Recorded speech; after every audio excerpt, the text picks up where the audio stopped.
যারা যারা আমরা অ্যাপে জয়েন করেছি তারা আমাকে দেখতে এবং শুনতে পাচ্ছ কিনা সেটা আমাকে দেখো, এখানে একটা কমেন্ট অপশন দেওয়া আছে, সেখানে কমেন্ট করে জানাও। দেখতে পাচ্ছি অনেকেই জয়েন করে ফেলেছো, তো যারা যারা জয়েন করেছো তাদের নামটা তোমরা আমাকে কমেন্টে জানাও।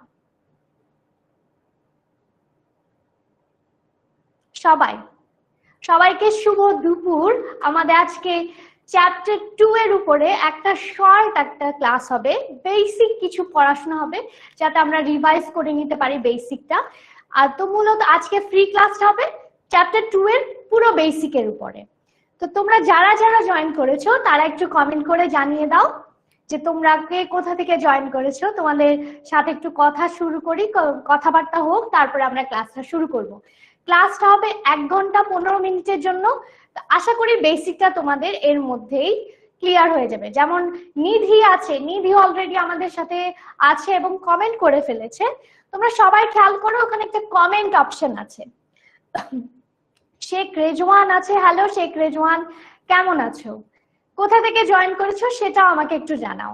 কে কোথা থেকে জয়েন করেছো সেটাও আমাকে লিখে জানাও। তোমরা আমাদের ফ্রি ক্লাসে এসেছো, ফ্রি ক্লাসের মাধ্যমে আশা করি বেসিকটা ক্লিয়ার হয়ে যাবে। আর আমরা কিভাবে ক্লাস নেই পুরো ক্লাস জুড়ে বুঝে যাবে যে আমরা অ্যাপে যারা আমাদের পেইড ব্যাচের স্টুডেন্ট তারা কিভাবে ক্লাস নেয়, সেটা তুমি আজকের এই ক্লাসটা করলে অনেকটাই তুমি ধারণা পেয়ে যাবে। শেখ রেজওয়ান এবং নিধি কোথা থেকে জয়েন করেছো সেটা আমাকে কমেন্টে জানাও। আচ্ছা, সিয়াম আছে আমাদের সাথে, হ্যালো সিয়াম। সিয়াম আমাদের একজন টিচারও আছেন যিনি কেমিস্ট্রি পড়ান। তো সিয়ামের সাথে যদি তোমার কখনো দেখা হয় তখন বলতে পারবা যে আমাদের নাম মিল আছে।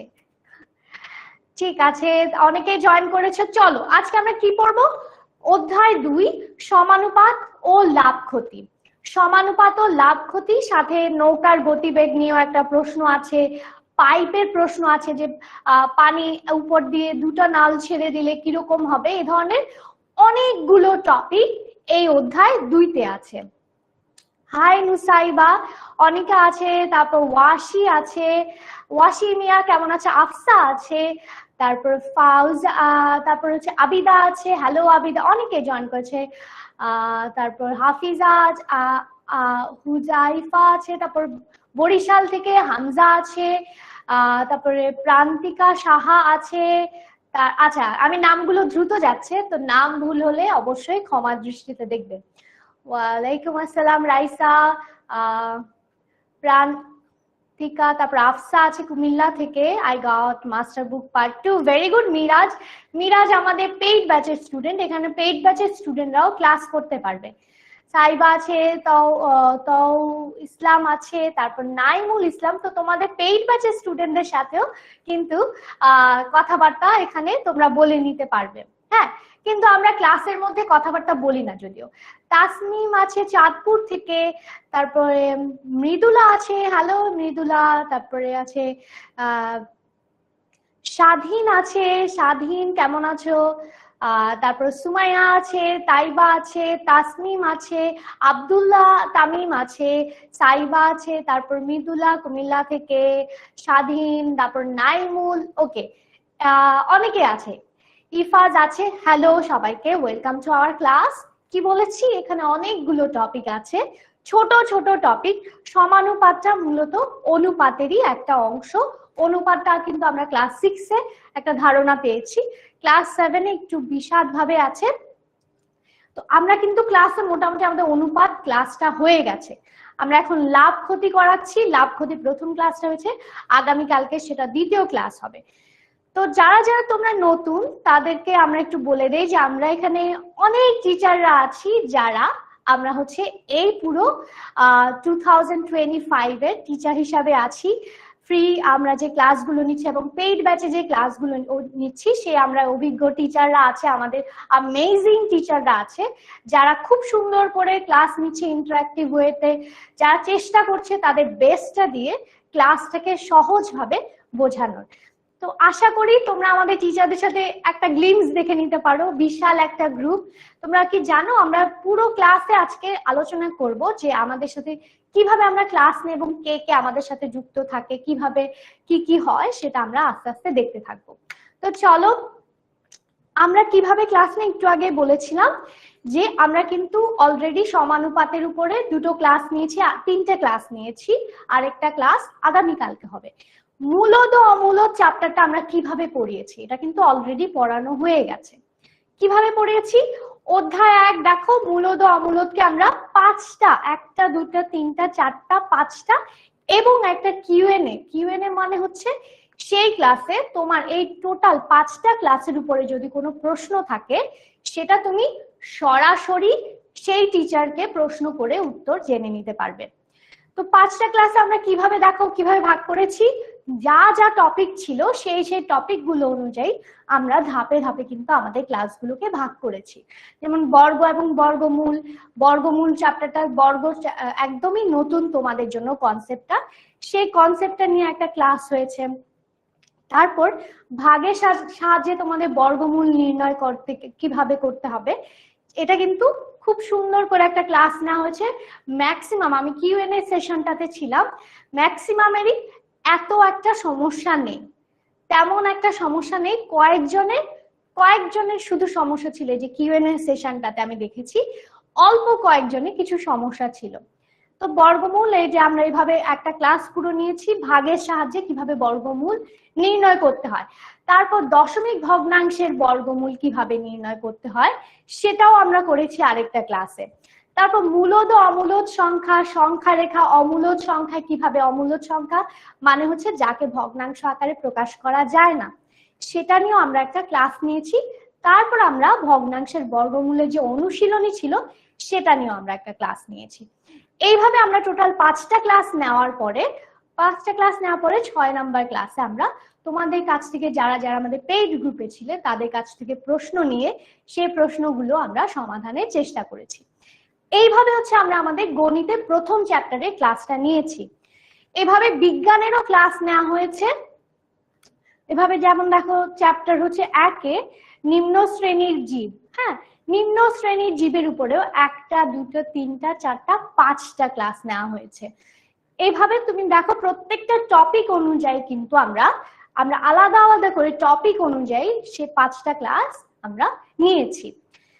এইভাবে হচ্ছে আমাদের ক্লাসগুলো আমরা নিয়ে থাকি। তারপর আমরা এখানে একটা আজকে ক্লাসে কি কি পড়ানো হবে সে বিষয়ে একটা চার্ট দেখিয়ে থাকি, যেমন টপিক অনুযায়ী। আজকে ক্লাসে যেমন আমরা পড়বো হচ্ছে লাভ ক্ষতি সমানুপাত এবং হচ্ছে নৌকার গতিবেগ নিয়ে যে চ্যাপ্টারটা, সেটা আমরা যখন ক্লাস করাই তখন আলাদা আলাদা করে সবগুলোতে ভাগ করে দিই, ভাগ করে কোনটায় কত সময় লাগবে, ক্লাসে কি কি করানো হবে সব এখানে লেখা থাকে। আচ্ছা, তো চলো, এবার আমাকে অনেকে জিজ্ঞাসা করছে যে আমার নাম কি। আমার নামটা নিয়ে আমি চলে আসলাম।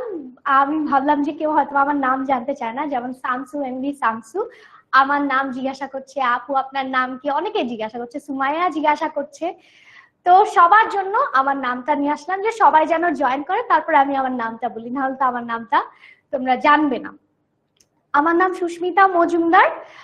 আমি ম্যাথমেটিক্স থেকে অনার্স মাস্টার্স করেছি, বর্তমানে একটা প্রফেশনাল মাস্টার্স করছি ফাইন্যান্সের উপরে ঢাকা ইউনিভার্সিটিতে। আমি এখানে পড়াচ্ছি, এটা আমার 4th ইয়ার, মানে 4র্থ বছর চলছে। তো এখানে মোটামুটি আমি পড়াই হচ্ছে 6 বছর ধরে, আর এখানে পড়াচ্ছি এটা আমার 4র্থতম বছর। আশা করি আজকে ক্লাসটা আমি নিব, তোমরা যদি আমার একটু মনোযোগ দিয়ে যদি ক্লাসটা করো তোমাদের ক্লাসটা ভালো লাগবে। সবাইকে আমার ক্লাসে স্বাগত।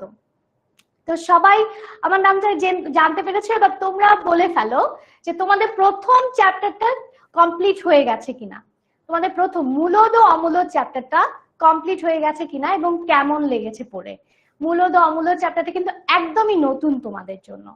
সুস্মিতা আপু, আফিফা, আতিফা, ওকে, ফরিদ, ও আচ্ছা, ওকে, কেমন আছেন? আমি ভালো আছি। তাইবা, তুমি কেমন আছো? আবরার ফাহাদ, কোথা থেকে জয়েন করছো? গ্রেট শামসু। আজকে ক্লাসটা গ্রেট শামসু বলতেছে, গ্রেট। অনেকে রোজার কথা, হ্যাঁ রোজার কথাতে জিজ্ঞাসা করছে। সবাই আশা করছি সকাল সকাল ক্লাস, সবার টায়ার্ড লাগবে না, যেমন বিকালেও আমার একটা ক্লাস আছে সেখানে হয়তোবা টায়ার্ড লাগতে পারে। ইয়েস, সবার কমপ্লিট, ভালো লেগেছে তাই না? নতুন চ্যাপ্টার সবসময় গণিতের ক্ষেত্রে মনে রাখবে যে নতুন চ্যাপ্টার যখন আমরা পড়বো তখন আমাদের কাছে কঠিন লাগবে, কিন্তু আমরা আস্তে আস্তে যখন সেটা বারবার অধ্যাবসায় করব, বারবার যখন আমরা রিভাইজ করব, তখন কিন্তু আমাদের কাছে গণিতটা সহজ হয়ে যাবে। গণিতে একমাত্র ট্রিক্স হচ্ছে রিভাইজ। যত রিভাইজ তত বেশি তোমার কাছে ইজি হয়ে যাবে। ওকে, অনুপাত নিশ্চয়ই আমরা জানি। অনুপাত হচ্ছে যে কোনো দুটি জিনিসকে আমরা যদি ভগ্নাংশ আকারে প্রকাশ করি, অনুপাত হচ্ছে একটা স্পেশাল ভগ্নাংশ। অনুপাত কি? অনুপাত হচ্ছে একটা স্পেশাল ভগ্নাংশ। এই কথাটা মনে রাখবা সবসময়। তো অনুপাত চিহ্নটাকে আমরা, এই স্পেশাল ভগ্নাংশটাকে আমরা কিভাবে প্রকাশ করি? এই স্পেশাল ভগ্নাংশটাকে, ভগ্নাংশ তো আমরা সাধারণত এভাবে লিখে থাকি, তাই না? উপরে লব থাকে, নিচে হর থাকে, কিন্তু অনুপাতে হচ্ছে একটা স্পেশাল ভগ্নাংশ যেখানে দুটি আলাদা জিনিসকে একসাথে আমরা হচ্ছে কিভাবে লিখি? অনুপাত আকারে লিখি। ঠিক আছে? তো এখানে এটাকে কিভাবে লেখা হয়? লব, এরকম একটা কোলন চিহ্ন দেওয়া হয়। হ্যাঁ, বিসর্গ চিহ্ন না, কিন্তু বিসর্গতে একটু গোল দেই আমরা, কিন্তু এখানে দেই হচ্ছে আমরা কোলন, মানে কোনো মাঝখানে কোনো ফাঁকা থাকবে না। সামনে একটা সংখ্যা থাকে, পরে থাকে হচ্ছে কি? হর থাকে। তো আমরা এইভাবে না লিখে, অনুপাত যেহেতু একটা স্পেশাল ভগ্নাংশ, সেটাকে আমরা স্পেশালি লিখি এভাবে। তাহলে অনুপাত বলতে আমরা কি বুঝেছি? এখানে দেখো কয়টা, আমরা এখানে কুকুর কয়টা আছে, কয়টা বিড়াল আছে, তাহলে কুকুর এবং বিড়ালের অনুপাত কত? কুকুর ও বিড়ালের অনুপাত কত? দুইটা কুকুর আছে, বিড়াল আছে কয়টা? একটা, দুইটা, তিনটা, চারটা। তাহলে কেউ নিশ্চয় আমরা জানি, যেহেতু 6 এ পড়েছি, সবাই আমাকে একটু কমেন্টে জানাও কুকুর ও বিড়ালের অনুপাত কত? কুকুর ও বিড়ালের, দেখি সবার মনে আছে কিনা, অনুপাত কত? হ্যাঁ, কুকুর ও বিড়ালের। নসীম, হ্যালো রাপ্তি, কেমন আছো? আমির, হাই আমির। 2:4, very good, very good Ridita, very good Sumaiya এবং স্বাধীন, ভেরি গুড। আমির, তারপরে হচ্ছে আবিদা এবং রিদওয়ান, ভেরি গুড। কারণ কুকুর আগে লিখেছি, আমরা জানি যে যেটা আগে বলবে সেটাকে আমরা কি বলি? উত্তর রাশি না পূর্ব রাশি? সেটাকে আমরা কি বলি? পূর্ব রাশি।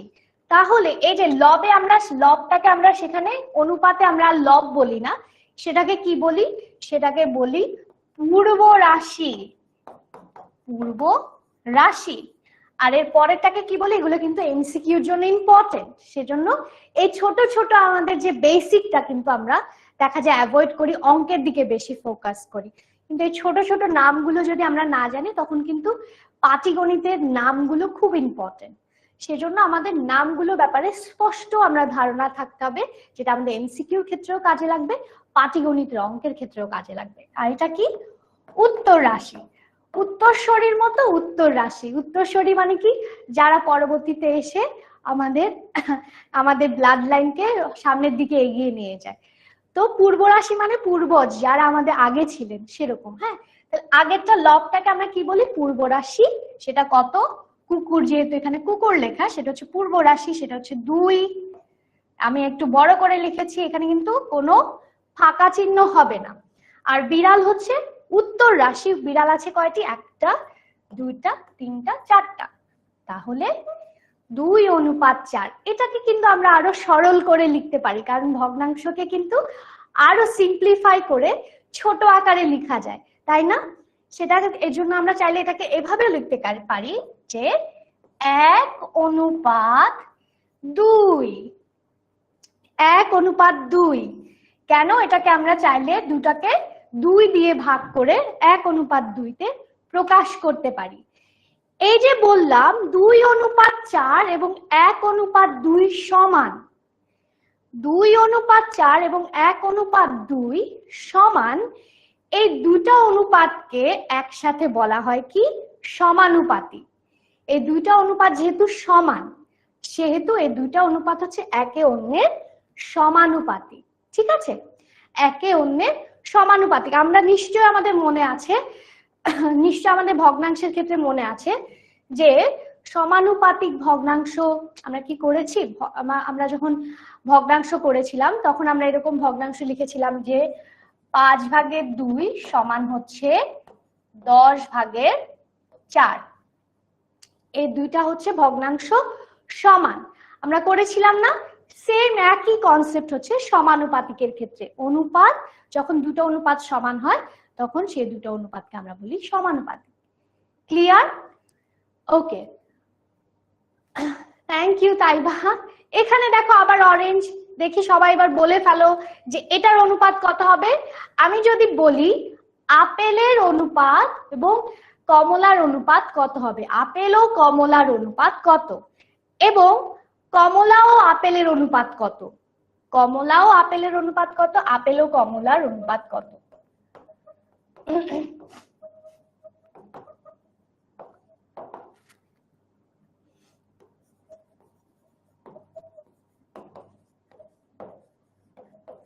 সোজা, এবার নিশ্চয় তোমরা পারবা, নিশ্চয় তোমরা পারবা। 2:3, একজন বলতেছে 2:3, তাহলে সেটা হচ্ছে নিচেরটা, তাই না? 2:3, আর উপরেরটা কত হবে? 3:2। Very good. সবসময় এই জিনিসগুলো খেয়াল রাখবো, ছোট ছোট বিষয়গুলো যদি খেয়াল রাখো তাহলে আশা করি নিধি আজকে আমরা দ্বিতীয় চ্যাপ্টারটাই করবো, হ্যাঁ, এবং খুবই বেসিক আলোচনা হবে, জটিল কিছু না। আমরা ক্লাসে আমরা জটিল জটিল আলোচনা করি, ক্লাসে আমরা সিকিউ সমাধান করি, কঠিন কঠিন পাটিগণিত গুলো আমরা সমাধান করি।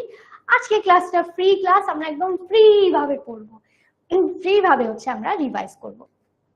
ওকে, তো চলো আমরা সমানুপাতের কিছু বৈশিষ্ট্য, আমরা সমানুপাতটা সবার কাছে ক্লিয়ার যে দুটো অনুপাত যখন সমান হয়ে যাবে তখন আমরা তাদেরকে কি বলবো? সমানুপাত। তাহলে এখানে দেখো দুইটা অনুপাত না, একটা অনুপাত, এই আরেকটা অনুপাত, মাঝখানে কি চিহ্ন আছে? সমান চিহ্ন আছে। এই চিহ্নটাই সমান না লিখে, অনুপাত যেহেতু স্পেশাল ভগ্নাংশ সেজন্য আমরা এটাকে কিভাবে লিখি? এইভাবে 4টা ডট দিয়ে লিখি। কিভাবে লিখি? 4টা ডট দিয়ে লিখি। তাহলে এটা আর এটা সমান, তার মানে এটা আর এটা সমান। এটা কিন্তু সবার ক্ষেত্রে লেখা যাবে না, শুধুমাত্র সমানুপাতের ক্ষেত্রে সমান চিহ্নের বদলে তুমি এই চিহ্নটা ব্যবহার করতে পারো। ওকে, ভেরি গুড, অল ক্লিয়ার। ওকে, তাহলে এবার বুঝতে পারছো যে একটু আগে আমি যেটা বললাম 2:4 আর 1:2, 1:2 হচ্ছে সমান। ঠিক আছে, এখন প্রথমটা হচ্ছে প্রথম রাশি, দ্বিতীয়টা হচ্ছে কিছু বৈশিষ্ট্য আমরা রিভাইজ করে নিই। 4 হচ্ছে দ্বিতীয় রাশি, সেটাকে আলাদাভাবে বলা যায় পূর্ব রাশি উত্তর রাশি, পূর্ব রাশি উত্তর রাশি, পূর্ব রাশি উত্তর রাশি। তাহলে এই দুটো অনুপাত হচ্ছে সমান। এখন এটাকে ভগ্নাংশ আকারে দেখো আবার লেখা যায়, যেমন 2:4 কে আমরা এভাবে লিখতে পারি এবং 1:2 কে আমরা এইভাবে লিখতে পারি, এই যে দ্বিতীয় নাম্বারটা। ঠিক আছে, অনুপাতকে আমরা আবার কিভাবে লিখতে পারি? ভগ্নাংশ আকারেও লিখতে পারি। এবার দেখো বলতেছে প্রথম রাশি গুণ চতুর্থ রাশি। আসলে কোনাকুনি গুণ করেছে, আসলে কি করছে? কোনাকুনি গুণ করছে, তাই না? আসলে কি করছে? এ 2 এবং এ 2, এটা কি রাশি ছিল? প্রথম রাশি। এটা কি রাশি ছিল? প্রথম রাশি। আর এটা কি রাশি ছিল? চতুর্থ রাশি। এটা কি রাশি ছিল? চতুর্থ রাশি। তাহলে এটা আর এটা গুণ করলে এই দুইটার গুণফলের সমান হবে কোনটা? দ্বিতীয় রাশি এবং তৃতীয় রাশির গুণফলের সমান। দেখি আসলেই সমান হয় কিনা, দেখি তো।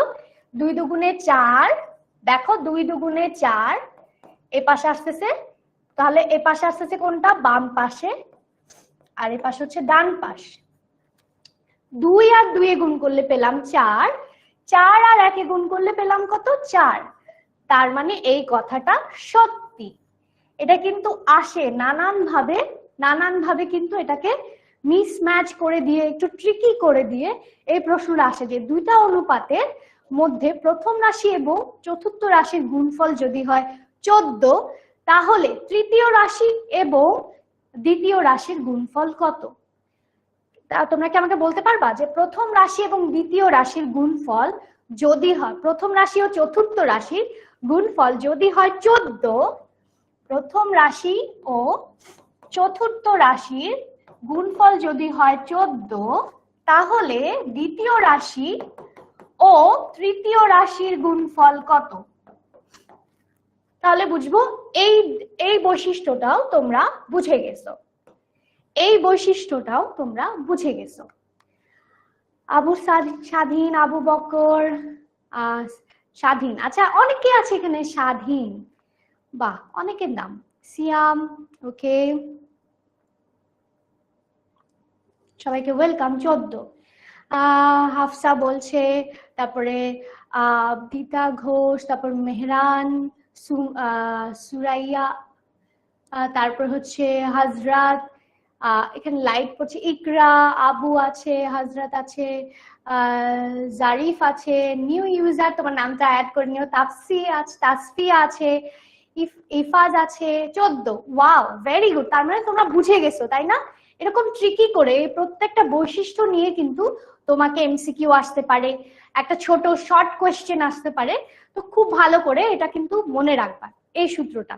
এই সূত্রটা আর কিছুই না, দুটো অনুপাত আমরা কোনাকুনি গুণ করে দিলে আর দুটো অনুপাতের গুণফলের সমান পাবো। এবার হচ্ছে কি বলেছে, চারটি রাশির প্রথম ও দ্বিতীয় রাশির অনুপাত তৃতীয় ও চতুর্থ রাশির অনুপাত পরস্পর সমান হবে। প্রথম ও দ্বিতীয় রাশির অনুপাত, চারটি অনুপাতের মধ্যে যে এটা এবং এটা পরস্পর সমান হলে আমরা কি বলবো, এই চারটি রাশিকে একটি সমানুপাত তৈরি করে। ওই যে যেটা সংজ্ঞা, যে প্রথম রাশি দ্বিতীয় রাশি সমান হবে হচ্ছে তৃতীয় রাশি ও চতুর্থ রাশি, যখন এরকম সমান হবে তাদেরকে আমরা কি বলবো, সমানুপাত বলবো। আর এদের প্রত্যেক রাশিকে কি বলবো, সমানুপাতি বলবো। তার মানে এর প্রত্যেকটা রাশি, চারটা রাশিকে আমরা কি বলবো, সমানুপাতি। মানে এক একজনের ওই যে অনুপাতের স্পেশাল অনুপাত, স্পেশাল নাম হচ্ছে সমানুপাত। একটা যখন দুটো অনুপাত সমান হয় তখন তাদেরকে আবার স্পেশাল নাম দিলাম সমানুপাত, এই কথাটাই এখানে লেখা। ওকে, এবার হচ্ছে আরেকটু আমরা বৈশিষ্ট্য দেখি। সমানুপাতের প্রথম ও দ্বিতীয় রাশি কি হবে, সমজাতীয় হবে। তৃতীয় চতুর্থ রাশিও সমজাতীয় হবে। এবং এবং সবসময় মনে রাখবা, অনুপাতের কোনো একক নাই, এটাও এমসিকিউতে আসে। একক নাই, একক মানে কি, পাশে মিটার সেন্টিমিটার কিছুই লেখা লাগবে না। পাশে মিটার সেন্টিমিটার কিংবা ঘন্টা, তারপর হচ্ছে বছর, এগুলো কিছুই লেখা লাগবে না, ঠিক আছে? তো বলতেছে যে একই সমজাতীয় হবে মানে কি, মানে হচ্ছে আমরা যে প্রথমে নিলাম বিড়াল এবং কুকুরের একটা অনুপাত, সেটার অনুপাতের সমান আবার কোনটা লিখেছিলাম, তাদেরই যেটা সংক্ষেপ করলে, যেটা আমরা ছোট করলে পাবো, সেই অনুপাতটা আমরা লিখেছিলাম। তার মানে সমানুপাত হতে গেলে অবশ্যই মানে কি হতে হবে, সমজাতীয় হতে হবে। এরকম হবে না যে তুমি বললা যে কি বিড়াল ও কুকুরের অনুপাত সমান হচ্ছে আপেল ও কমলার অনুপাত। বুঝতে পেরেছো সমজাতীয় মানে কি, বিড়াল ও কুকুরের অনুপাত বিড়াল ও কুকুরেরই অনুপাতের সমান হবে। বিড়াল ও কুকুরের অনুপাত আপেল ও কমলার অনুপাতের সমান হবে না। ওকে, এবার বলতেছে চারটি রাশি সমজাতীয় হওয়ার জন্য প্রয়োজন নেই, দুটি রাশি সমজাতীয় হলেও সমানুপাত তৈরি করতে হয়। ওকে, মানে দুটি রাশি, মাঝখানে দুটি রাশি সমানুপাত, ওই যে আমরা যখন ধারাবাহিক সমানুপাত পড়বো তখন আমরা দেখব। সমানুপাতে প্রথম ও চতুর্থ রাশিটি প্রান্তীয় রাশি এবং দ্বিতীয় ও তৃতীয় রাশিকে মধ্য রাশি বলা হয়, মধ্য রাশি বলা হয়। তার মানে কোনটা, এই যে লিখলাম 2:4 এবং 1:2, তাহলে এই দুইটা রাশিকে কি বলবো, এই দুটো রাশিকে, এগুলো তোমরা আশা করি জানো, এই রাশি এবং এই রাশিকে আমরা কি বলবো, প্রান্তীয় রাশি। আর এই রাশি এবং এই রাশিকে আমরা কি বলবো, মধ্য রাশি। এগুলো একদমই ওই যেটা বললাম যে এই চিহ্নটা ব্যবহার করা হয় অনুপাতে তিনটি রাশি জানা থাকলে চতুর্থ রাশিটা নির্ণয় করার জন্য ত্রৈরাশিক পদ্ধতি আমরা ব্যবহার করে থাকি। পদ্ধতিকে বলা হয়েছে ত্রৈরাশিক পদ্ধতি, ওটা আমরা একটু পরে অঙ্ক করার টাইমে দেখব। ঠিক আছে, সবাই এতটুকু বেসিকটা ক্লিয়ার কিনা? সবার বেসিকটা ক্লিয়ার হয়ে গেছে কিনা সবাই একটু আমাকে বলো, সমানুপাতের ব্যাপারে সবার বেসিকটা ক্লিয়ার কিনা?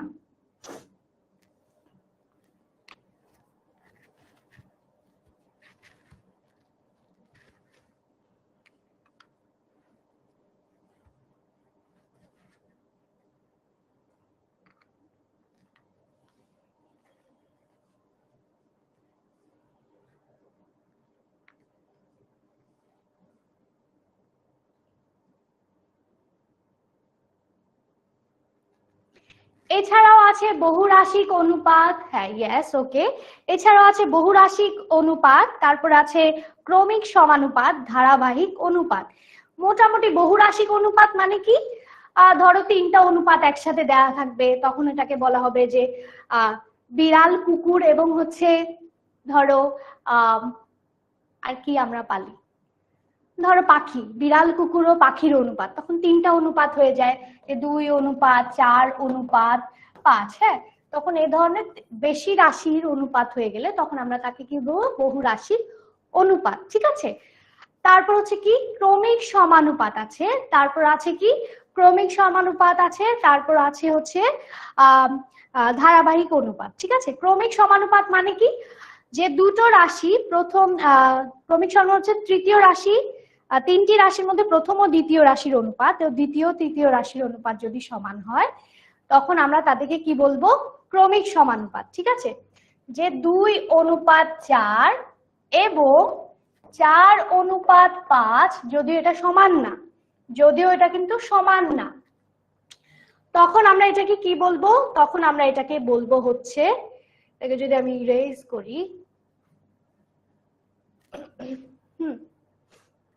ধরলাম এখানে 2:4, এখানে হচ্ছে দেওয়া আছে হচ্ছে কি দেওয়া আছে, ধরো 8 দেওয়া আছে, এখানে দেওয়া আছে 8। হ্যাঁ, তাহলে 2:4, 4:8 যদি সমান হয়, 8ও হবে না এখানে,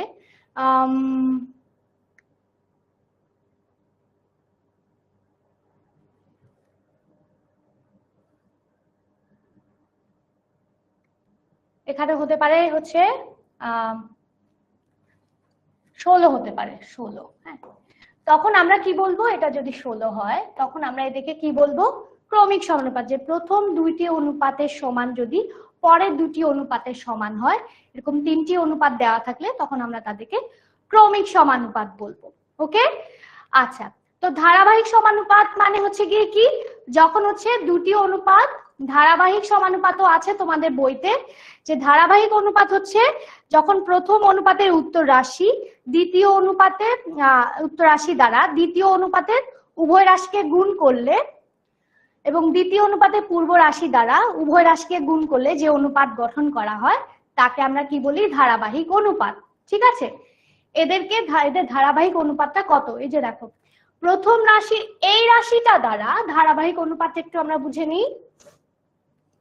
প্রথম রাশির উত্তর রাশি কোনটা, এই রাশিটা, প্রথম অনুপাতের উত্তর রাশি দ্বারা যদি পরবর্তী অনুপাতের দুটো অনুপাতকে গুণ করা হয় এবং দ্বিতীয় অনুপাতের পূর্ব রাশি দ্বারা যদি পরবর্তী অনুপাত সামনের অনুপাতের দুটোকে গুণ করা হয়, তাহলে যে অনুপাতটা আমরা পাবো তাদেরকে আমরা কি বলি, ধারাবাহিক অনুপাত।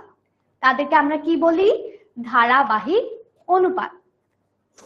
ওকে, ওটা আমি ধরে নিয়েছি, 8 কেন হলো ওটা আমি মূলত ধরে নিয়েছি। ঠিক আছে, এটা বোঝানোর জন্য আমি ধরে নিয়েছি যে আচ্ছা, যে তিনটা রাশি এরকম যদি দেওয়া থাকে 2:4:16, তখন এই 2:4 যদি 4:16 এর সমান হয় তখন তাদেরকে আমরা কি বলি, ক্রমিক অনুপাত। ঠিক আছে, বীজগণিতটা মনে নেই। আচ্ছা, এটা কি বুঝতে পেরেছি যে ধারাবাহিক অনুপাত কাকে বলে, যে দুটো অনুপাত 5:7, এটা একটা অনুপাত, 2:3, এটা আরেকটা অনুপাত। এখন এদেরকে ধারাবাহিক অনুপাত করতে হলে কি করতে হবে, এটার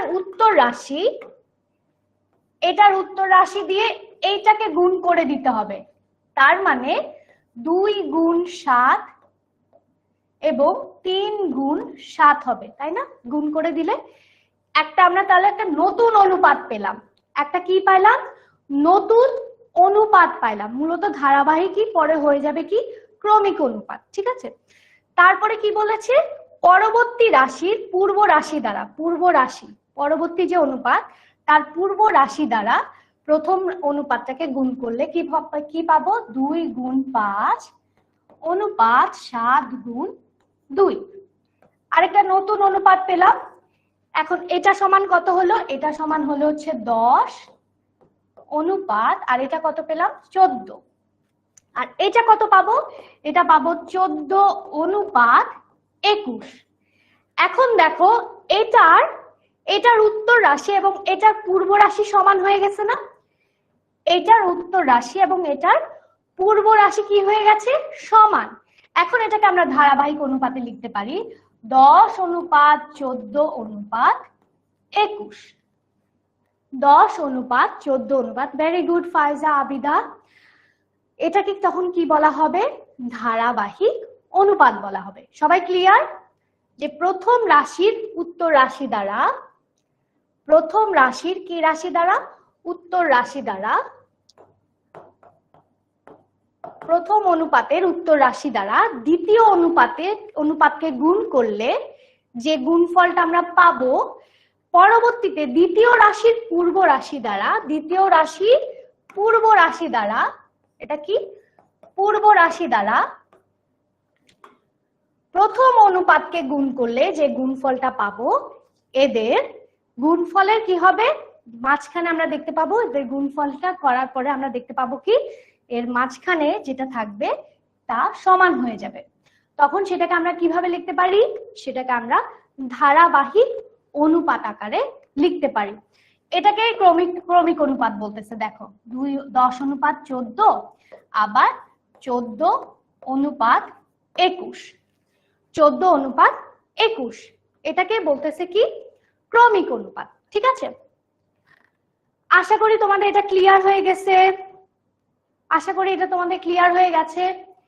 কোনো প্রশ্ন থাকলে করতে পারো, কোনো প্রশ্ন থাকলে করতে পারো। ঠিক আছে,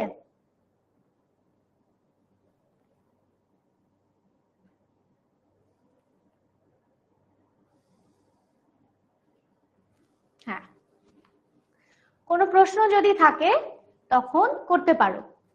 ঠিক আছে, কারণ আমরা তখন কি করলে, একত্রে করলে তখন আমরা কি পাই, দুইটা অনুপাতকে যখন আমরা গুণ করব, গুণ করার পরে একত্রে করলে যে নতুন অনুপাতটা গঠিত হয় তাকে বলা হয় ধারাবাহিক অনুপাত। ঠিক আছে,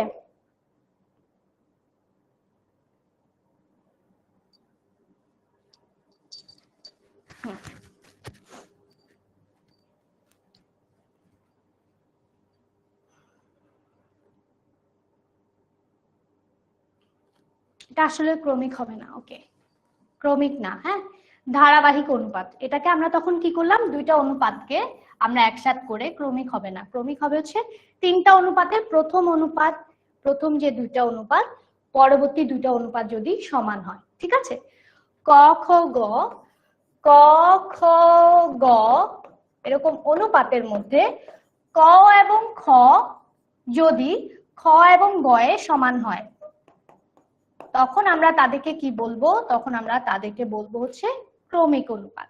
আর এটা হচ্ছে দুটো অনুপাতকে এভাবে গুণ করার পরে যদি একত্রে করে লিখি, তখন আমরা যে অনুপাতটা পাই তখন আমরা তাদেরকে কি বলি, ধারাবাহিক অনুপাত। ওকে, চলো বুঝতে পেরেছি। তাহলে এবার এটাকে অনুপাত আকারে লিখি। এবার এটাকে অনুপাত আকারে লিখতে গেলে এই প্রশ্নটা বাছার একটাই কারণ, এখানে খেয়াল করো অনুপাতকে কি হতে হবে, সমজাতীয় হতে হবে, সমজাতীয় হতে হবে। এটা কি সমজাতীয়, 2 বছর 6 মাস, আর এটা আছে খালি 5 বছর, খালি কি আছে 5 বছর আছে। ঠিক আছে, আর এখানে আছে 2 বছর 6 মাস। তখন আমরা এটাকে চেষ্টা করব হয় বছরটাকে মাসে নিয়ে যেতে, কিংবা মাসটাকে বছরে নিয়ে আসতে। মাসটাকে কিসে নিয়ে আসতে, বছরে নিয়ে আসতে। তোমাদের যদি কোনো প্রশ্ন থাকে সেটা কিন্তু করতে পারো কমেন্টে। ঠিক আছে, তাহলে 2 বছর 6 মাসকে আমরা কি করি, বছরে নিয়ে যাই। 2 বছর 6 মাসকে যদি বছরে নিয়ে যেতে থাকি তাহলে কি হতে হবে, 12 দিয়ে ভাগ করতে হবে। কত আসে, 2 বছর 0.5 বছর। আমরা নিশ্চয় কনভার্ট করাটা জানি, আমরা পরিমাপ চ্যাপ্টারটা যখন পড়বো তখন পরিমাপ চ্যাপ্টারটা কিন্তু আমাদের হয়ে গেছে ক্লাসে, আমাদের যে পেইড ব্যাচ সেখানে কিন্তু পরিমাপ চ্যাপ্টারটা হয়ে গেছে। তো বছরে নিয়ে যেতে গেলে কি হবে যে 12 বছরে আমরা নিশ্চয় পারি, তবে আমি একটু দেখাচ্ছি। 12 মাসে হয় 1 বছর। 12 মাসে কি হয় 1 বছর।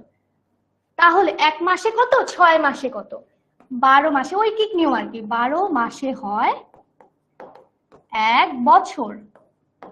তাহলে 1 মাসে কত হবে এবং 6 মাসে কত হবে, কত হবে তাহলে 0.5 বছর। এবার সেটাকে আমরা যোগ করে দিই 2.5 বছর। এবার আমরা এটাকে বছরে নিয়ে আসছি, সমজাতীয় বানিয়ে ফেলেছি এবং এটা তো অলরেডি বছরে দেওয়া আছেই। এবার আমরা কিন্তু অনুপাতটা তৈরি করে ফেলতে পারবো। সবাই একটু বলো, আবার বুঝাই দেন কোনটা। আহাদ, আহাদ কোনটা আবার বুঝাই দিব, একটু বলবা, স্পষ্ট করে বলবা। হ্যাঁ, আবার বুঝাই দিব, যদি অবশ্যই স্পষ্ট করে কোন লাইনটা বুঝো নাই। হ্যাঁ, 1:2 হবে বলতেছে, 1:2। অনেকে উত্তর দিয়ে দিছে, একদম সবাই একদম উত্তর দিয়ে দিছে।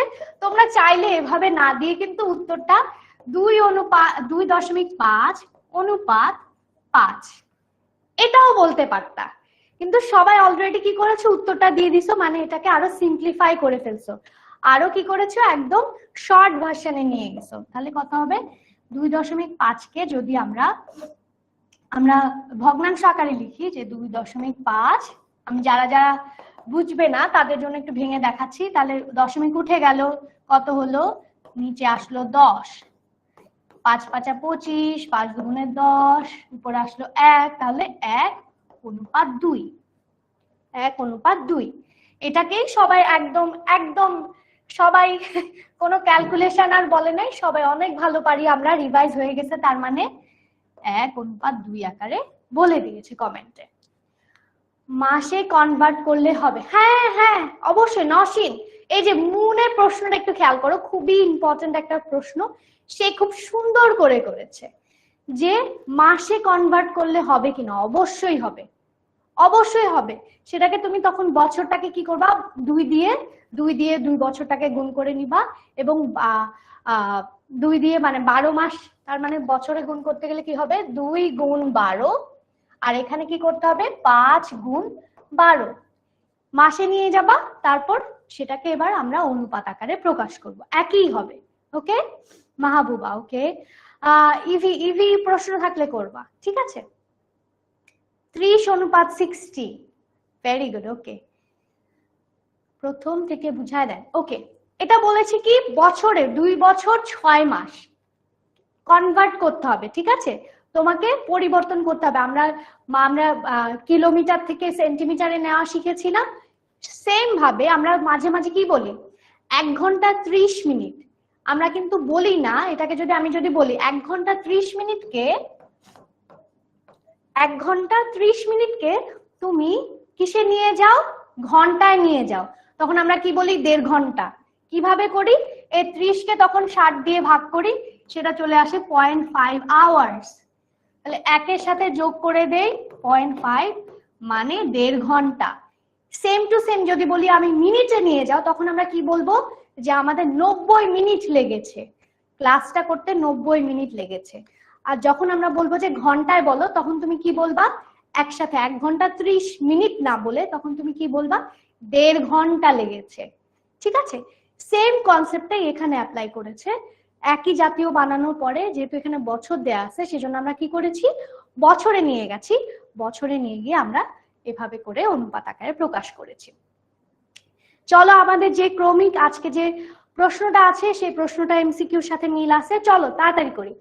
শূন্যস্থান, এটা আমরা না করে আমি জাস্ট বলে দেই যে এই ঘরটার মানে হচ্ছে এক্স, এই জিনিসটা আমরা জানি না। তাহলে কি বলতেছে 11:25 সমান হচ্ছে এক্স অনুপাত 50। 11:25 এই লাইনটার মানে অলরেডি আমরা বুঝে গেছি না, এটা মানে হচ্ছে সমান চিহ্ন, আর এটা মানে হচ্ছে গিয়ে এভাবে লিখেছে।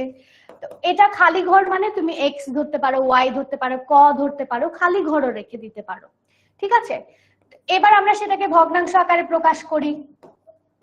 ওই যে মনে আছে যে প্রথম রাশি গুণ চতুর্থ রাশি সমান হচ্ছে কত, দ্বিতীয় রাশি গুণ তৃতীয় রাশি।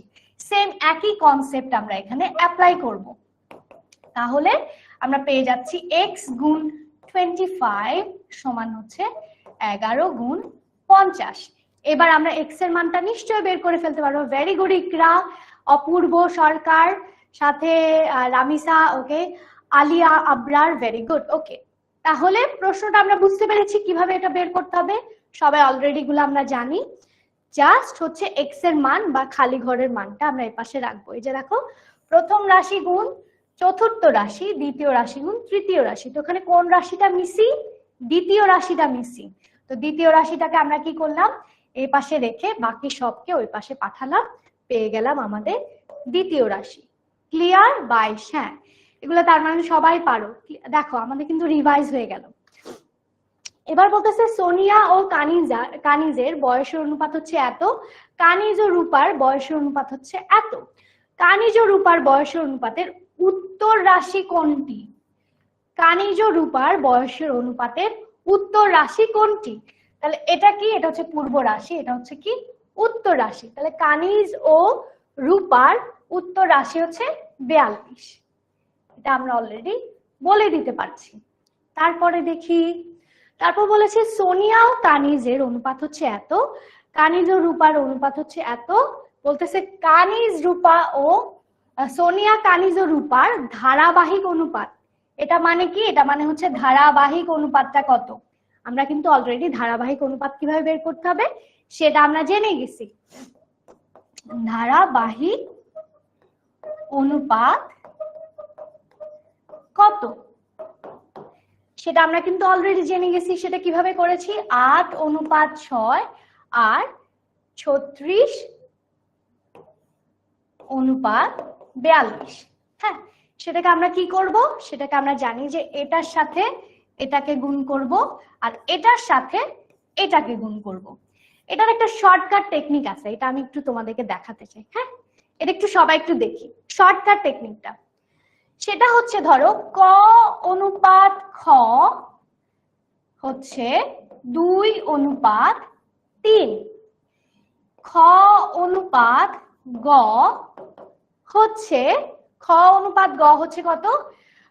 ধরো 7 অনুপাত 4।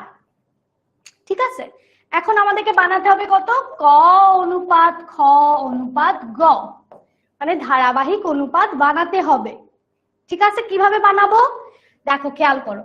ক অনুপাত খ সমান লিখে দিলাম 2 অনুপাত 3। এবার খ অনুপাত গ, এটা লেখার সময় খেয়াল করো খ কোথায় আছে? এই পাশে, তার মানে ঠিক এটার নিচে লিখবো। সেটা কত? 7 অনুপাত 4। 7 অনুপাত 4। ঠিক আছে, লিখলাম। Shortcut technique. এটা মানে কি? খ, এটা মানেও খ। ঠিক খ এর নিচে ক অনুপাত খ অনুপাত গ, খ এর নিচে খ এর গুলো লিখলাম, ক এর নিচে কটা লিখলাম, গ এর নিচে গ এরটা লিখলাম। এবার আমাদেরকে বের করতে হবে এই গটা এখানে, এবং এখানে বের করতে হবে এখানে গটা। ঠিক আছে, এজন্য আমরা কি করব? এ পাশে কত আছে? 3 আছে, তাহলে এ পাশে আমরা 3 লিখে দিব। গ এর নিচে 3 লিখে দিব। ঠিক আগে যেটা লেখা থাকবে, সেটা লিখবো। এ পাশে কত আছে? 7 আছে, তাহলে এর আগে খালি ঘরে ঠিক 7 লিখে দিব। 7 লিখে দিলাম। এইবার আমরা কি করব? এইবার আমরা এই দুইটাকে গুণ করে দিব, এই দুইটাকে গুণ করে দিব এবং এই দুইটাকে গুণ করে দিয়ে আমরা ক খ গ এর অনুপাত পেয়ে যাব। তাহলে কত আসে? 14। আর এটা কত আসে? 3 × 7 = 21। আর এটা কত আসে? 3 × 4 = 12। আমরা পেয়ে গেলাম আমাদের ক অনুপাত খ অনুপাত গ। আমরা চাইলে ছোট ছোট যখন শর্টকাট এমসিকিউ আসবে তখন আমরা যদি এভাবে গুণ করতে না চাই, যে উত্তর রাশি দ্বারা গুণ করা, পূর্ব রাশি দ্বারা গুণ করা, এই থিওরি যদি মনে না পড়ে তখন আমরা চাইলে এভাবেও করতে পারি। সবাইকে বুঝতে পেরেছি? প্রথমে কি করলাম? ক এর অনুপাতটা কত ছিল? 2 অনুপাত 3। আর খ এবং গ এর অনুপাতটা কত ছিল? খ খ এবং গ এর অনুপাত ছিল হচ্ছে 7:4। আমরা কি করলাম, ক খ গ লিখে ফেললাম, ক এর অনুপাতটা আগে লিখে ফেললাম, ক এর অনুপাত 2:3, এবং ক মানে প্রথমটার অনুপাত লিখে ফেললাম ক খ এর জায়গায়, খ এবং গ এর জায়গায় খ এর নিচে খ এবং গ এর অনুপাতটা লিখে ফেললাম। তারপর কি করলাম, 3 আছে এপাশে, এপাশে খালি ঘর আছে, 3ই এপাশে আবার বসালাম। এপাশে 7 আছে, এপাশে খালি ঘর আছে, সেখানে আবার 7 বসালাম। কঠিন লাগলে করার দরকার নাই, ঠিক আছে, যেটা আমরা পারি সেটাই করব। তারপর কি করলাম, 2 এবং 7-এ কি করলাম, গুণ করে দিলাম, 3 এবং 7-এ কি করলাম, গুণ করে দিলাম, 3 এবং 4-এ গুণ করে দিয়ে আমরা ক অনুপাত খ অনুপাত গ পেয়ে গেলাম। ঠিক আছে, এভাবেও চাইলে আমরা বের করতে পারি। I understood the topic, very good, okay. এটা কি সব ধারাবাহিক অনুপাত? হ্যাঁ, এটা ধারাবাহিক অনুপাত। হ্যাঁ, এটা ধারাবাহিক অনুপাত, ওকে। তো চলো আমরা এটার এবার উত্তর দিই, এটার উত্তর দিই।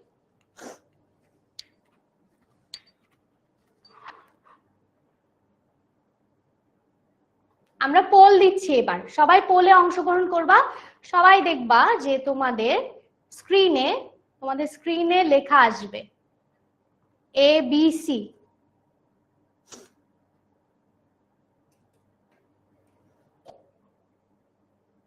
CD, যেটা উত্তর হবে সেটা তোমরা পোলে উত্তর দিবে, ঠিক আছে। ক্লাসটা একটু তাড়াতাড়ি করতে হবে কারণ আমাদের সময় সংক্ষিপ্ত। আচ্ছা মোহনা, চলো একটু পানি দিয়ে নাও, যেহেতু রোজা রেখেছো টায়ার্ড, আমি বুঝতে পারছি যেহেতু রোজা রেখেছো সেজন্য টায়ার্ড তুমি।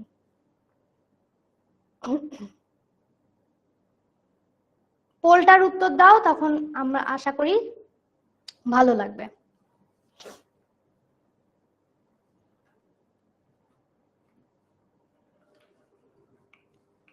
সবাই সমানুপাতে মোটামুটি ক্লিয়ার? বেসিকটা হচ্ছে তোমাদের ক্লিয়ার করতে হবে, সংজ্ঞাগুলো একটু ক্লিয়ার থাকতে হবে, সংজ্ঞাগুলো ক্লিয়ার থাকতে হবে।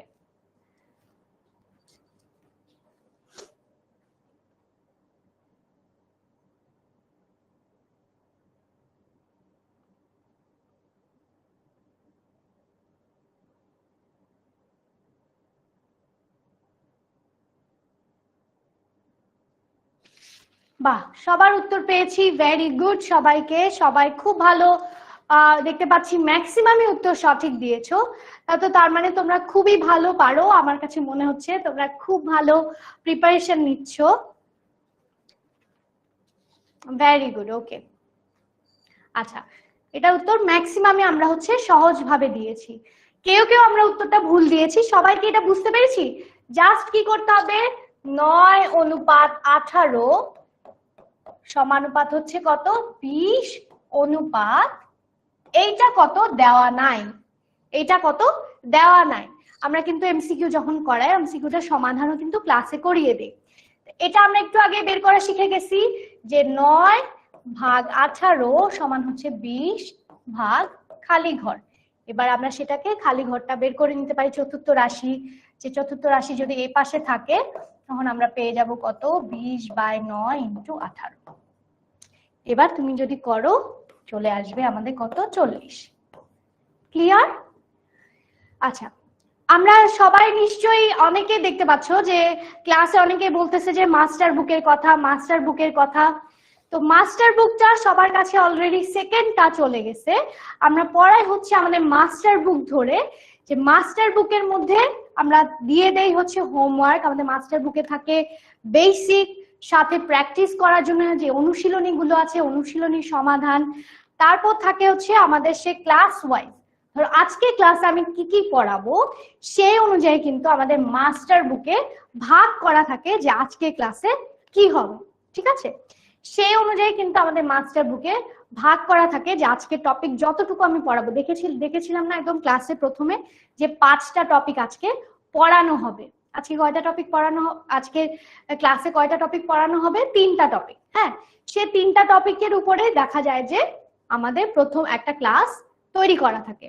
সেই ক্লাসে কি কি থাকে, বেসিকটা থাকে, সাথে ওই টপিকের সাথে রিলেটেড অঙ্কগুলো থাকে, তারপর থাকে ওই টপিকের উপরে, ওই টপিকের সাথে রিলেটেড এমসিকিউ থাকে প্র্যাকটিস করার জন্য।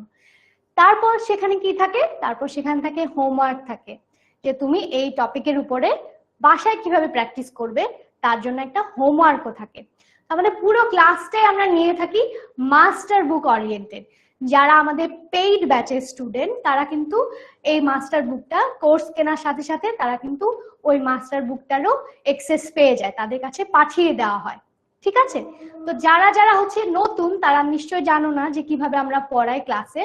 আমরা ঠিক টোটালি এভাবেই পড়াই। কি কি থাকে সেই টপিক, 3টা টপিকের উপরে যদি বলি, 3টা টপিক দেখেছো, প্রথম একদম দেখিয়েছিলাম যে মূলদ অমূলদে 5টা ক্লাস হবে। প্রত্যেকটা ক্লাসের উপরে একটা কতগুলো টপিক থাকে, সেই টপিকের উপরে বেসিক, সে বেসিকের উপরে অঙ্ক, তারপর থাকে এমসিকিউ, সেই বেসিকটার নিয়ে এমসিকিউ, এবং থাকে হোমওয়ার্ক ও এক কথায় প্রকাশ। হোমওয়ার্ক ও এক কথায় প্রকাশ, এইগুলো নিয়ে আমাদের মাস্টার বুকটা থাকে এবং খুবই এফেক্টিভ ওয়েতে সবাই পড়ছে। মাস্টার বুকটাতে প্রস্তুতি মোটামুটি সেই টপিকটার একদম বললাম না সবকিছু নিয়ে একদম প্র্যাকটিস থেকে শুরু করে হোমওয়ার্ক থেকে শুরু করে সব করার কারণে মোটামুটি তোমরা যখন নিজেরাও প্র্যাকটিস করো তখন 100তে 100 তোমাদের প্রিপারেশন হয়ে ওঠে।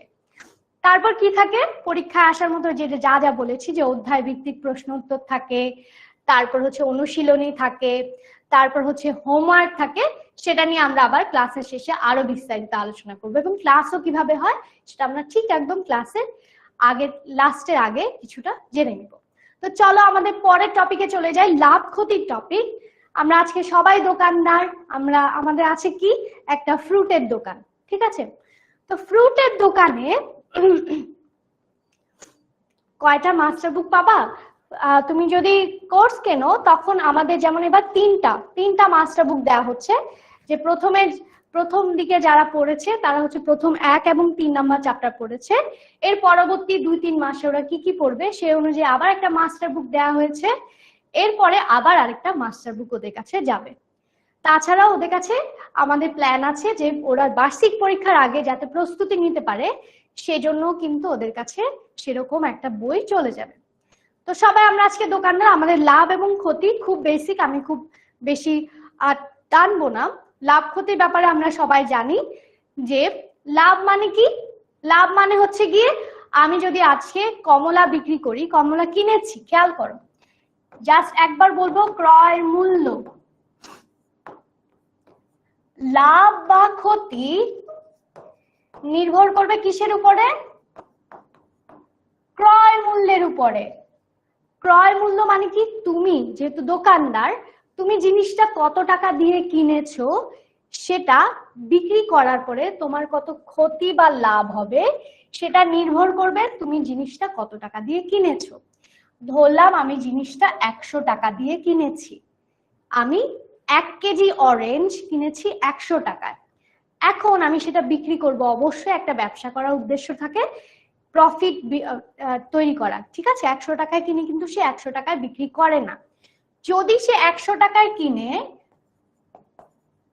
খেয়াল করো এটাও ইম্পর্টেন্ট, যদি সে 100 টাকায় কিনে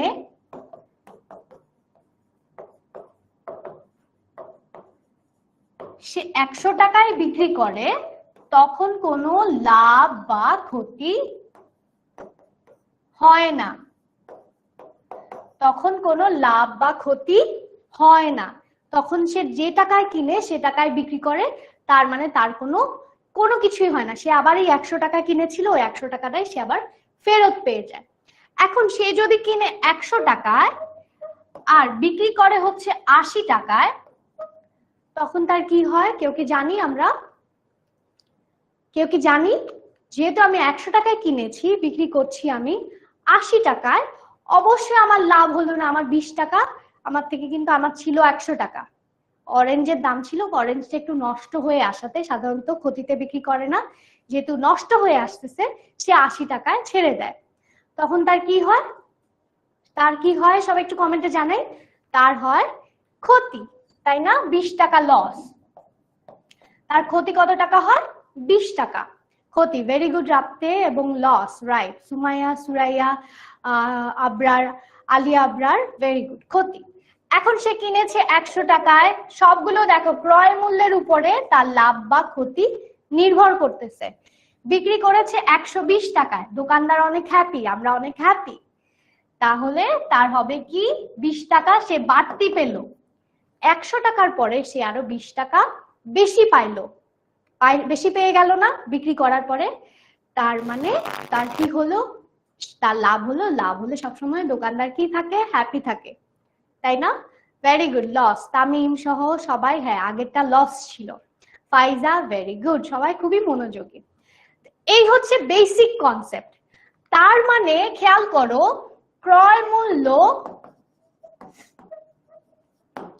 বেশি হলে বিক্রয় মূল্য কম হলে কি হবে?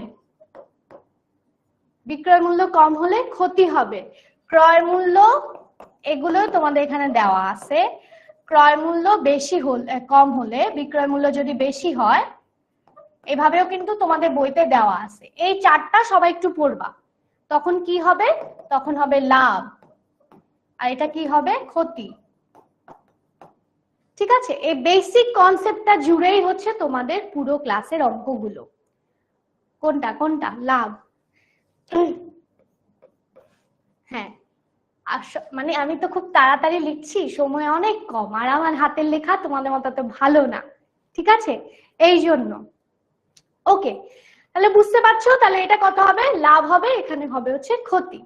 ওকে, 20 টাকা লাভ হবে। ওকে, এই কনসেপ্টটা সবাই একটু শিখে নিবা। এখন লাভ কিভাবে বের করে? লাভ বের করে কিভাবে? লাভ সমান হচ্ছে ক্রয় মূল্য না বিক্রয় মূল্য। এই জিনিসটা খুব ইম্পর্টেন্ট। এই ছোট্ট একটু সূত্র তোমাদের সারা জীবন কাজে লাগবে, সারা জীবন। বিসিএস থেকে শুরু করে বয়স যখন 60 হবে তখনও বুঝতে পারবা। বিক্রয় মূল্য বিয়োগ ক্রয় মূল্য, তাহলে বিক্রয় মূল্য কত ছিল? 120 টাকা। ক্রয় মূল্য কত ছিল? 100 টাকা। তাহলে তার কত টাকা লাভ হলো? 20 টাকা। এইভাবে হচ্ছে লাভ বের করে। ক্ষতি বের করে কিভাবে? ক্রয় মূল্য বিয়োগ বিক্রয় মূল্য, তখন কি বের হয়? ক্ষতি বের হয়। এইভাবে হচ্ছে লাভ এবং ক্ষতি নির্ধারণ করা হয়। সবাই ক্লিয়ার? বুঝছি। ওকে, মাহিয়ান বুঝতে পারছি। কোনটা শিকদার? কোনটা আরেকবার বুঝানোর কথা বলছো?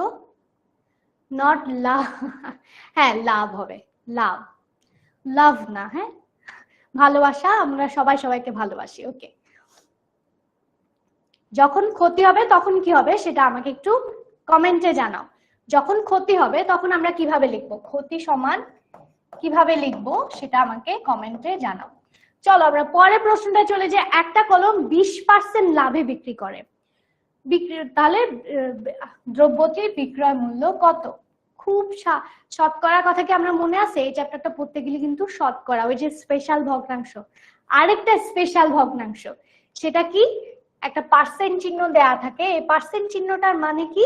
এই পার্সেন্ট চিহ্নটার মানে হচ্ছে x%, মানে হচ্ছে x এর নিচে অবশ্যই 100 হর আকারে আছে। এই 100টা হর আকারে থাকলে তখন আমরা সেটাকে কিভাবে লিখতে পারি? এই স্পেশাল চিহ্নটা দিয়ে, সেটা কি হবে? x%। ঠিক আছে, তো শতকরার ব্যাপারে যখন আমরা শতকরা এই লাভ ক্ষতির অঙ্কগুলো করব তখন শতকরার ব্যাপারে আমাদের স্পষ্ট ধারণা থাকতে হবে। তো 20% লাভ মানে কি? 100 টাকায় সে 20 টাকা লাভ করেছে। তো এখানে বলতেছে যে ক্রয় মূল্য যদি হয় 100 টাকা, তাহলে তার 20% লাভে বিক্রয় মূল্য কত? সবাই উত্তর দিয়ে দিয়েছে, ভেরি গুড। এবং সুরাইয়া তাসফিয়া উত্তর দিয়ে দিয়েছে, যেটা আমি ওদেরকে এটা করেছিলাম সেটার উত্তরে পেয়েছি। তাহলে 120 টাকা, 20% মানে কত? 20 টাকা, তাই না? যেহেতু অলরেডি বলে দিছে যে ক্রয় মূল্য 100 টাকা, সেজন্য বিক্রয় মূল্যটা হবে 20% লাভ, 100 যোগ 20 সমান হচ্ছে 120 টাকা। ওই যে ওই সূত্রটা খাটালেও তুমি কিন্তু পেয়ে যাবা যে লাভ মানে কত? লাভ মানে হচ্ছে ক্রয় মূল্য, বিক্রয় মূল্য বিয়োগ ক্রয় মূল্য। ঠিক আছে, সেটাকে তুমি উল্টে পাল্টে গিয়ে আবার সেখানে ক্রয় মূল্য এবং বিক্রয় মূল্য ওভাবে বের করতে পারবা। ওকে, চলো 10 টাকা একটি কলা ক্রয় করে 8 টাকায় বিক্রি করলে শতকরা কত টাকা ক্ষতি হবে? ঐকিক নিয়মও জানতে হবে।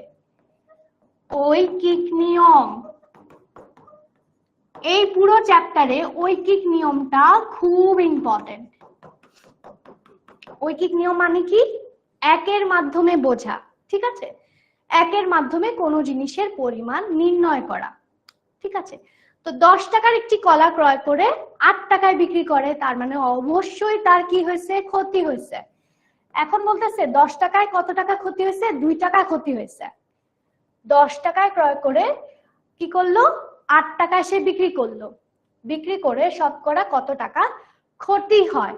শতকরা কত টাকা ক্ষতি হয়? তাহলে 10 টাকায় ক্ষতি হয়েছে কত টাকা? ক্ষতি হয় 2 টাকা, তাই না? 2 টাকা। 10 টাকা। আচ্ছা আমি একটু সুন্দর করে লিখি, হ্যাঁ? সুন্দর করে লিখলে টাইমটা একটু চলে যাবে, হ্যাঁ? এই জন্য আমি সুন্দর করে লিখতেছি না, সবাই একটু ক্ষমার দৃষ্টিতে দেখবা। 10 টাকায় ক্ষতি হয় কত টাকা? 2 টাকা। কিভাবে? 10 এর থেকে 8 বিয়োগ করেছি। 10 বিয়োগ 8 সমান 2 টাকা, তাই না? তাহলে 10 টাকায় ক্ষতি যদি হয় 2 টাকা, 1 টাকায় কত টাকা? 1 টাকায় কত ক্ষতি হবে? নিচে চলে যাবে 10, ওই যে ঐকিক নিয়ম। আর 100 টাকায় শতকরা মানে কি? 100তে হিসাব করা, কোন জিনিসকে 100তে নিয়ে আসা। তাহলে 100 টাকায় ক্ষতি হয়, যদি জিনিসটার দাম 100 টাকা হতো তাহলে কত টাকা ক্ষতি হতো?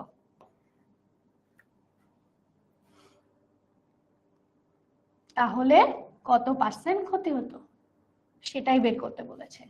2 গুণ 100। এবার আমরা করে ফেলি 20 টাকা বা 20%, ঠিক আছে? 20 টাকা ক্ষতি হতো। যদি জিনিসটার দাম 100 টাকা হতো তাহলে 20 টাকা ক্ষতি হতো, তার মানে 20% ক্ষতি হতো, ঠিক আছে? তার মানে তার 20% ক্ষতি হয়েছে। ওকে, সবাই ক্লিয়ার? সবাই ক্লিয়ার কিনা বলো? যে 10 টাকায় সে 8 টাকা বিক্রি করাতে তার 2 টাকা ক্ষতি হয়েছে। যদি জিনিসটার দাম 100 টাকা হতো, শতকরা তার কত টাকা ক্ষতি হয়েছে?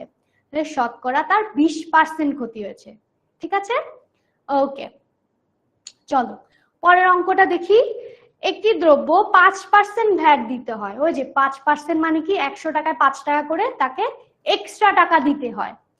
বলতেছে দ্রব্যটা ক্রয় মূল্য যদি হয় 200 টাকা, তাহলে কত টাকা তাকে ভ্যাট দিতে হবে? 100 টাকায় যদি দিতে হয় 5 টাকা, এটা এমনি মুখে মুখে করা যায়। 100 টাকায় দিতে হয় কত? 5 টাকা। তাহলে 1 টাকায় কত? 200 টাকায় কত? কিংবা আমরা এটা কিন্তু আর অঙ্ক করার দরকার নাই। 200 টাকায় দিতে হয় 5 যোগ 5 সমান 10 টাকা। এবার তুমি যেভাবেই সুন্দর করে সাজিয়ে লিখতে পারো, কিংবা এভাবে কমন সেন্স দিয়েও কিন্তু, এইগুলো এমসিকিউ তে আসে, কমন সেন্স দিয়েও কিন্তু বের করে ফেলা যাচ্ছে। যদি হতো 300 টাকা, তোমরা আমাকে এটা উত্তর দাও, 300 টাকায় তার কত টাকা ভ্যাট দিতে হতো সেটা আমাকে কমেন্টে উত্তর দাও, ঠিক আছে? ওকে, 10 টাকা, ভেরি গুড। 300 টাকা হলে কত টাকা দিতে হতো? এবার চলো, একজন ব্যবসায়ী এক বক্স চা পাতা 80 টাকা দরে ক্রয় করেন, প্রতি কেজিতে 95 টাকা বিক্রি করলে 750 টাকা লাভ হয়। প্রতি কেজি চা পাতার লাভ কত টাকা? আচ্ছা এটা আমরা স্কিপ করি যেহেতু আমার সময় কম, এটা আমরা একটু দেখে নিই। হ্যাঁ, যে রবি প্রতি কেজি 40 টাকা দরে ক্রয় করে 50 টাকা চাউল কিনে 44 টাকা দরে বিক্রি করে, তার লাভ কত টাকা? লাভ বা ক্ষতি হবে, তার কত টাকা? ভেরি গুড, 15 টাকা। যারা যারা বলছো, স্বাধীন, তারপরে নওশিন, জাকিরুল, ভেরি গুড, তোমরা অনেক মনোযোগী, ভেরি গুড ভেরি গুড। ওকে ওকে, আচ্ছা দেখো তাহলে এটাও খুবই সোজা। প্রতি কেজির দাম হচ্ছে 40 টাকা, সে বিক্রি করতেছে কত?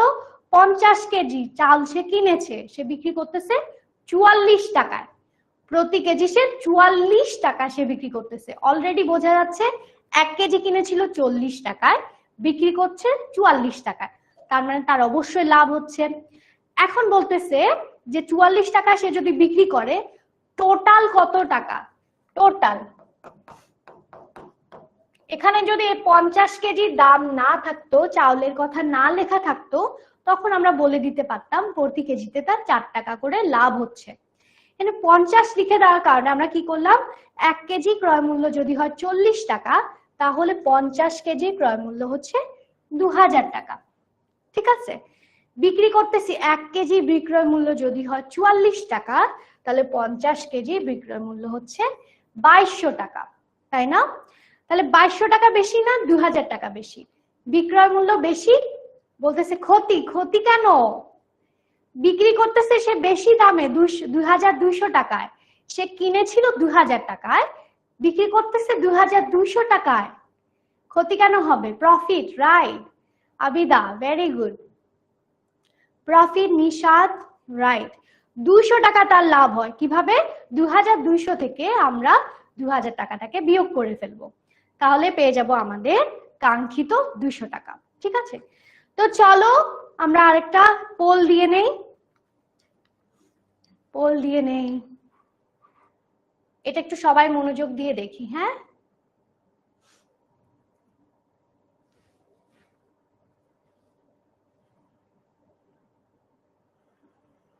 সবাই মনোযোগ দিয়ে এটার উত্তর দিব। ওকে,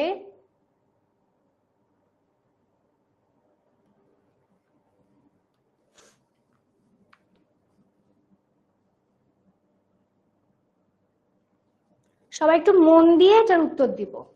ওকে, ক্লাসে আরেকটা টপিক আছে, জলদি জলদি ওটা টপিকটা আমরা বেসিকটা, জাস্ট বেসিকটা পড়িয়ে ক্লাসটা শেষ করে দেব। ওকে,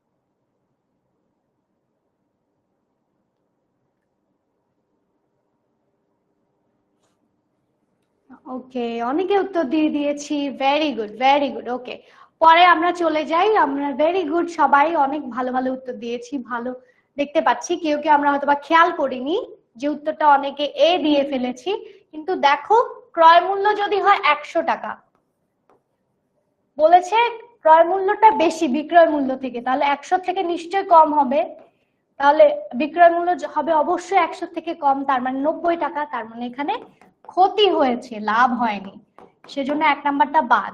লাভ বা ক্ষতি কিসের উপর নির্ভর করে? ক্রয় মূল্যের উপরে। বারবার বলেছিলাম 500 টাকায় কিনেছে 400 টাকায় বিক্রি করেছে, তার মানে তার 100 টাকা ক্ষতি হয়েছে, তার মানে এটার উত্তর হবে এটা। এগুলো কোনোটাই নয়। ওকে, চলো, আমরা বলেছিলাম যে আমরা ক্লাসটা করি মাস্টার বুকের উপরে, তারপর তারা কিন্তু পরীক্ষা দিয়ে থাকে। সে পরীক্ষার উপরে তারা কতক্ষণ সময় আমাদের সাথে ক্লাসে ছিল, যারা যারা আমাদের পেইড ব্যাচে আছে, তারা কতক্ষণ ক্লাস করতেছে, পরীক্ষায় কেমন করতেছে, তার উপরে কিন্তু তারা একটা রিপোর্ট পেয়ে যায়। কমেন্টে কতক্ষণ ছিল, সে ক্লাসে কতক্ষণ মনোযোগী ছিল, তারপরে তার হোমওয়ার্ক দেওয়া হয়। তাকে কিন্তু একটা প্রতিদিন ক্লাসের শেষে একটা হোমওয়ার্ক দেওয়া হয়। সে হোমওয়ার্কে সে কিন্তু ভালো করছে না খারাপ করছে সেটাও কিন্তু তাকে মার্ক করে দেওয়া হয়। সে মার্ক অনুযায়ী সে পুরো মাসে কতটা সে যেমন পোল দেওয়া হচ্ছে, পোলে সে কেমন উত্তর দিচ্ছে তার উপরে কিন্তু তার একটা রিপোর্ট তৈরি করা হয়। সে রিপোর্টটাও কিন্তু সে তার অ্যাপে পেয়ে যায়, আমাদের যেখানে এখন তুমি ক্লাস করছো সেখানে কিন্তু সে পেয়ে যায়। তারপর তোমরা 10 মিনিট স্কুলে অবশ্যই অবশ্যই জানো যে এখানে ওয়েবসাইটে গেলে তুমি যে আমাদের পড়াশোনা পদ্ধতি কেমন কি চলতেছে 10 মিনিট স্কুলে, সেটা কিন্তু তুমি আমাদের 10 মিনিট স্কুলে ওয়েবসাইটে গেলেই পেয়ে যাবা। নানান ধরনের অ্যাক্টিভিটি হয়, নানান ধরনের তুমি কিন্তু আমাদের যদি পেইড ব্যাচের স্টুডেন্ট না হয়ে থাকো, নানান ধরনের প্রতিযোগিতা হয়, সেই প্রতিযোগিতায় কিন্তু তুমি অংশগ্রহণ করতে পারবে। তারপর হচ্ছে আমাদের ক্লাসের শেষে কিন্তু ক্লাসের সাথে সাথে কিন্তু একজন না দুজন টিচার 2 থাকে, যারা তোমার যে কোনো প্রশ্ন থাকবে, যে আমার ক্লাসের উপরে যে কোনো প্রশ্ন, সে প্রশ্ন যদি তুমি টিচার 2 কে করো, সেই প্রশ্নটার কিন্তু উত্তর তুমি সেখানে, সে টিচার 2 মানে কি? যিনি বিহাইন্ড দ্য ক্যামেরা, হ্যাঁ, যিনি সরাসরি ক্লাস নিচ্ছেন না, কিন্তু ক্লাসের বাইরে বসে তিনি তোমার যে কোনো প্রশ্নের সমাধান, অঙ্ক ভিত্তিক, অঙ্ক নিয়ে যে কোনো প্রশ্নের যদি যেমন এটা অঙ্কের ক্লাস, বিজ্ঞান হলে বিজ্ঞানের টিচার থাকে, তারা তোমার যে কোনো প্রশ্নে বিজ্ঞান নিয়ে ডাউটটা সলভ করে দেয়। তা আমাদের কিভাবে আমরা প্র্যাকটিস করাই আমরা বলেছিলাম যে আমাদের হোমওয়ার্ক দেওয়া হয়, তারপর প্র্যাকটিস করানো হয়, উইকলি প্র্যাকটিস নেওয়া হয়, তারপর হচ্ছে উইকলি প্র্যাকটিস না হয়, তাছাড়াও মাসেও কিন্তু তারা একটা পরীক্ষা দিয়ে থাকে এবং মাস্টার বুকেও কিন্তু তার প্র্যাকটিস করার জন্য অনেক অনেক ধরনের কিন্তু তাকে এমসিকিউ দেওয়া থাকে, তাকে প্র্যাকটিস করার জন্য এক্সট্রা অঙ্ক দেওয়া থাকে এবং শেষে প্রত্যেক চ্যাপ্টারের শেষে তার কাছে কিন্তু একটা মডেল টেস্ট কোয়েশ্চেনও চলে যায়। এইভাবে হচ্ছে পুরো মাস্টার বুকটা আমরা হচ্ছে তৈরি করেছি এবং ক্লাসটা আমরা সাজিয়েছি। তোমরা যদি ক্লাসে ভর্তি হও কিংবা ক্লাসগুলো যদি দেখো, ফ্রি ক্লাসগুলো যদি দেখো, সে বিষয়ে তুমি একটা আইডিয়া পেয়ে যাবে। ঠিক আছে, ওকে। আর যা যা বলেছি যে আছে কোথায় এক্সাম দিতে হবে, যারা যারা পেইড গ্রুপে আছে এখানে খুব সুন্দর করে আমাদের ফিচারটা তৈরি করা, কোথায় কি আছে যে কোথায় তুমি গিয়ে ফ্রি ক্লাস বুক করতে পারবে, কোথায় এক্সাম দিতে পারবে, কোথায় হচ্ছে কোন চ্যাপ্টার পড়ানো হচ্ছে, সব কিন্তু আমাদের ওয়েবসাইটে দেওয়া থাকে। তো চলো আমরা আজকে কথা না বাড়িয়ে নৌকার গতিবেগের ব্যাপারে একটা ছোট্ট কিভাবে ভর্তি হবে, এই যে যারা আমরা ফ্রি ক্লাস করতে এসেছি অবশ্যই আমাদের ইচ্ছা আছে ভর্তি হওয়ার, তো আমরা কিন্তু অবশ্যই আজকে যে ক্লাসটা হবে সেটা নিচেও লিংক থাকবে। তাছাড়াও তোমরা 16910 নাম্বারে কল দিয়েও কিন্তু তুমি ভর্তির ব্যাপারে ডিটেলসটা জেনে নিতে পারো। ঠিক আছে, মাস্টার বুক তুমি যখন ভর্তি হবে তখন তোমার কাছে পৌঁছে যাবে। ওকে, আচ্ছা, তো সবাইকে আশা করছি আমরা পেইড গ্রুপে দেখতে পাবো। পেইড গ্রুপে কিন্তু আমরা আরো ইলাবোরেট করে আরো বেশি সময় নিয়ে মোটামুটি 1.5 ঘন্টা করে ক্লাস হয়, সেভাবে আমরা সাজিয়ে থাকি বেসিক থেকে শুরু করে। যেহেতু আজকে তিনটা অধ্যায়কে 3টা টপিককে আমরা একসাথে পড়াচ্ছি, তো সেখানে কিন্তু আরো ধীরে ধীরে আরো সময় নিয়ে সবগুলো সলভ করা হয়। চলো নৌকার গতিবেগ প্রথমে আমরা কনসেপ্টটা বুঝে নিই, তারপর একটা অঙ্ক করব শেষ। হ্যাঁ, নৌকার গতিবেগ, নদী যখন স্থির থাকে, মানে নদীতে কোনো ধরনের কোনো ঢেউ থাকে না, তখন আমরা তাকে কি বলি? তখন আমরা সেটাকে বলি স্থির পানি। স্থির পানিতে যারা বন্ধুরা নৌকা চালায়, নৌকার একটা গতিবেগ মানে কি? গাড়ি যখন চালায় গাড়ির একটা স্পিড থাকে না, তুমি যখন হাঁটো সেটা একটা স্পিড থাকে না, তো সেটাকে বলা হয় হচ্ছে গতিবেগ। মানে তুমি কত স্পিডে, সময়ের সাথে দূরত্বটা হিসাব করে আমরা গতিবেগটা নির্ণয় করি, তো কত স্পিডে তুমি কত দূর পর্যন্ত যাচ্ছ সেটাকে বলা হয় গতিবেগ। ঠিক আছে, তো স্থির পানিতে নৌকা যখন চালায় তার গতিবেগ যদি থাকে ঘন্টায় 5 কিলোমিটার, তখন সে 1 ঘন্টায় 5 কিলোমিটার পর্যন্তই যেতে পারে। যদি তার ঘন্টায় থাকে 5 কিলোমিটার, ঠিক আছে, ঘন্টায় 5 কিলোমিটার, তার মানে পানিটা স্থির, তার মানে তার কোনো ফোর্স দেয়া লাগতেছে না, সে যখনই চালাবে 1 ঘন্টা পরে গিয়ে সে 5 কিলোমিটার পার করে ফেলবে। এটাকে বলা হয় স্থির পানিতে নৌকার গতিবেগ। তো স্থির পানিটা খুব ইম্পর্টেন্ট। হ্যাঁ, তারপর হচ্ছে যখন নৌকার মধ্যে একটু স্রোত থাকে, এরকম স্রোত থাকে, আর স্রোতটা কোন দিকে যায়?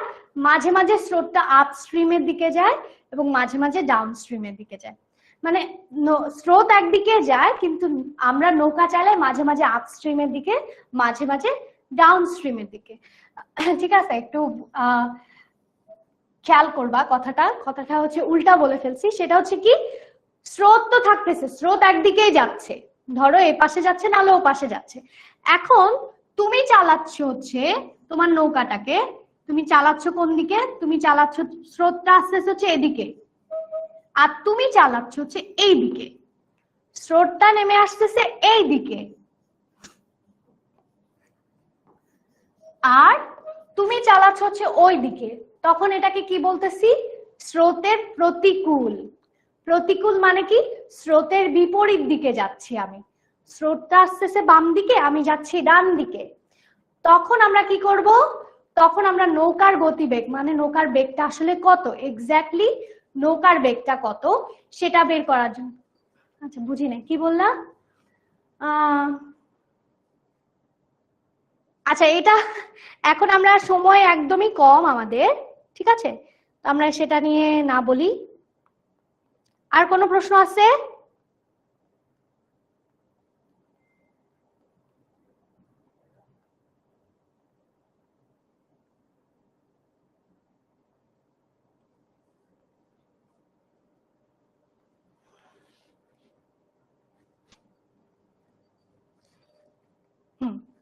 তখন আমাদের কি হবে, প্রতিকূলে কি হবে, প্রতিকূলে নৌকার গতিবেগ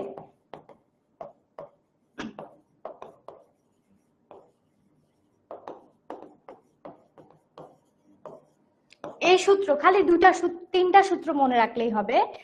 সেটা কি হবে, প্রতিকূলে নৌকার গতিবেগ হবে, নৌকার প্রকৃত গতিবেগ যেটা ছিল 5 kilometre per hour, 5 kilometre per hour ছিল না, তাহলে নৌকার প্রকৃত বেগ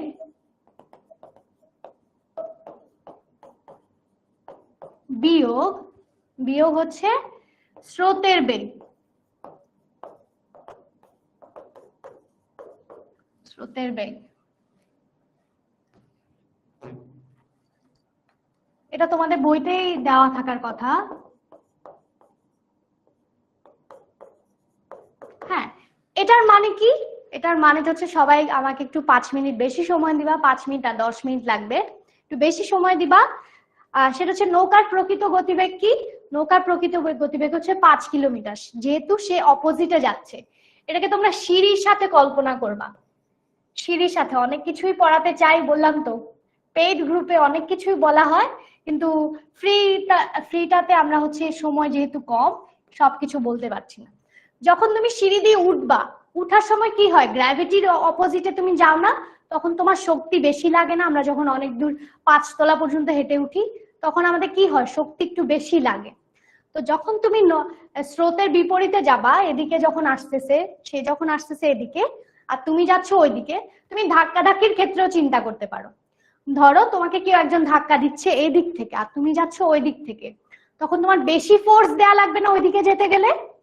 তো সেটাই এখানে বোঝাচ্ছে যে তখন নৌকার গতিবেগ, প্রকৃত গতিবেগ হবে হচ্ছে নৌকার গতিবেগ, নৌকার যে স্রোতের প্রতিকূলে গতিবেগ হবে হচ্ছে নৌকার প্রকৃত গতিবেগ বিয়োগ স্রোতের বেগ।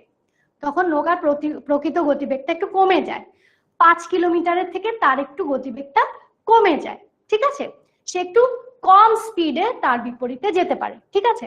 তোমার যে শক্তি সেটা তখন কমে যায় না, যে কেউ যখন তোমাকে ধাক্কা দেয় সেম টু সেম উপরে উঠতে গেলে তোমার শক্তিটা একটু কমে যায়।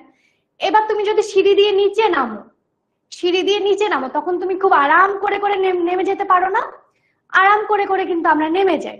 তো সেটা হচ্ছে অনুকূলে, হ্যাঁ অনুকূলে। ধরো স্রোতটাও এদিকে আসতেছে, স্রোতটাও এদিকে আসতেছে আর তোমার নৌকাটাও যাচ্ছে এই দিকে, তোমার নৌকাটাও যাচ্ছে এই দিকে, তখন তোমার স্পিডটা আরো বেড়ে যায় না, তোমার শক্তি থাকুক আর না থাকুক তুমি কিন্তু অনেক দ্রুত নেমে যাইতে পারো। সেম একই ভাবে অনুকূলে কি হবে, অনুকূলে অনুকূলে নৌকার গতিবেগ হবে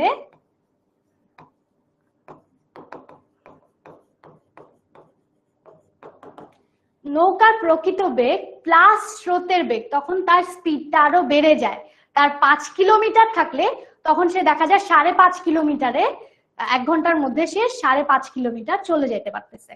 1 ঘন্টার মধ্যে সে তখন কি করে, 5.5 কিলোমিটার চলে যেতে পারে। এই জন্য কি হবে, নৌকার গতিবেগ হবে নৌকার প্রকৃত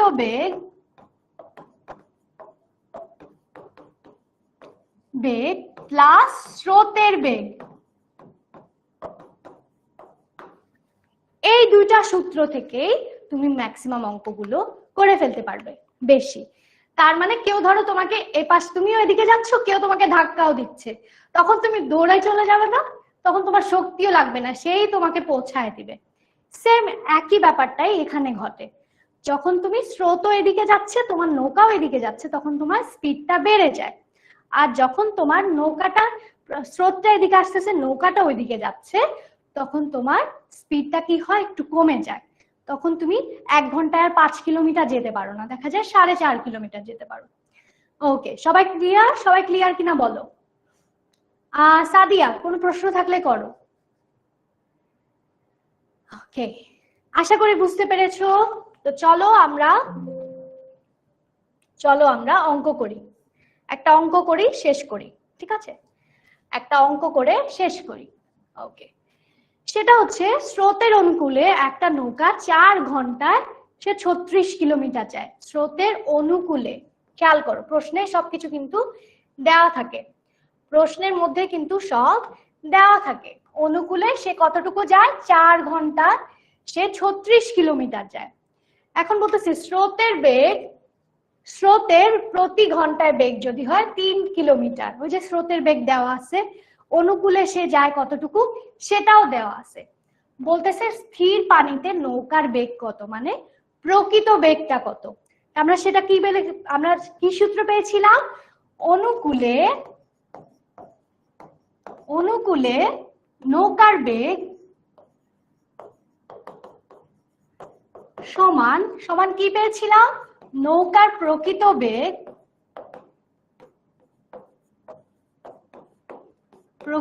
বেগ প্লাস স্রোতের বেগ পেয়েছিলাম না?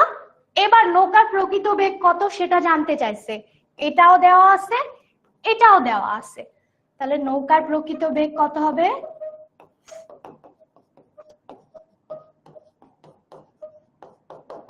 হবে অনুকূলের, আচ্ছা এটা আমি আর না লিখি, এইটা মাইনাস ওইটা, অনুকূল মাইনাস স্রোত। তাহলে অনুকূল কত দেওয়া আছে? 4 ঘন্টায় 36 কিলোমিটার যায়, আর প্রতি ঘন্টায় যায় সে কত? এখানে 4 ঘন্টায় যদি 36 কিলোমিটার যায় তাহলে 1 ঘন্টায় কত যায়? 1 ঘন্টায় হচ্ছে 36 ভাগ 4, ঠিক আছে? তাহলে 1 ঘন্টা কত পেলাম? 9 কিলোমিটার। কত পেলাম? 9 কিলোমিটার, ঠিক আছে? তাহলে 1 ঘন্টায় অনুকূলে নৌকার বেগ হচ্ছে 9 কিলোমিটার, আর স্রোতে 3 কিলোমিটার। তাহলে পেয়ে যাচ্ছি 9 বিয়োগ 3 সমান 6 কিলোমিটার। তাহলে নৌকার প্রকৃত গতিবেগ হচ্ছে 6 কিলোমিটার। সবাই ক্লিয়ার কিনা বলো? 6 কিলোমিটার, ভেরি গুড। খালি সূত্রটাকে আমরা এপাশ থেকে ওই পাশে নিয়ে গেলাম এবং আমাদের উত্তরটা পেয়ে গেলাম। ওকে, 6 কিলোমিটার। কোনো প্রশ্ন থাকলে করো, আমরা একদম ক্লাসের শেষে চলে আসছি।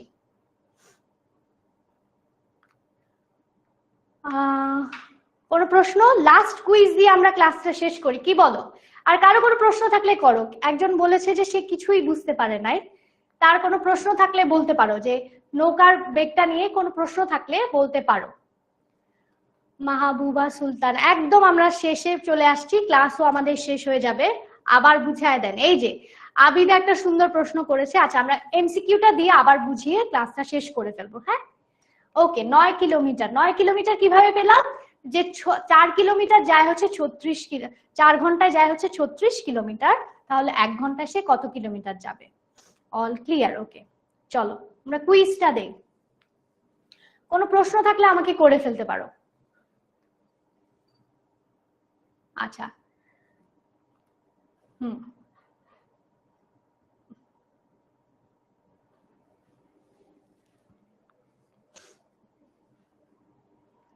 কোনো প্রশ্ন থাকলে করে ফেলতে পারো।